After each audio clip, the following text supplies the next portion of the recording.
Guilty on all counts. That's the verdict handed down by a Waukesha County jury this afternoon in the murder trial of Jesse Kurczewski. Now a convicted murderer, she faces a mandatory sentence of life in prison for the death of Lynn Hernan.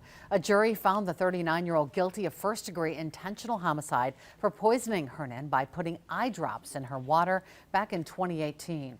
The jury also finds her guilty on 2 counts of theft, stealing money from Hernan before and after her death. Brittany Schmidt joins us live in the newsroom with with reaction, that is, to today's verdict. Brittany. Yeah, Cami, a close friend of Hernan, Anthony Poza, talked to the media shortly after the guilty verdict. He actually called Hernan his aunt and was in Hernan's will. He also testified during the trial. Poza says justice has finally been served and he hopes Hernan can now rest in peace. In total, the jury listened to 3 weeks of testimony and viewed well over 200 exhibits presented in this case.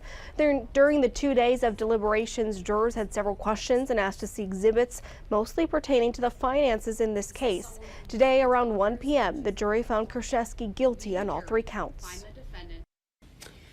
We, the jury, find the defendant, Jesse R. Kurczewski, guilty of first-degree intentional homicide as charged in count 1 of the information. Signed by the foreperson, juror number 24, and dated today's date, the 14th of November, 2023. Kurczewski, now convicted of first-degree intentional homicide, faces a mandatory sentence of life in prison. Sentencing is scheduled for December 7th. Bill, Cami.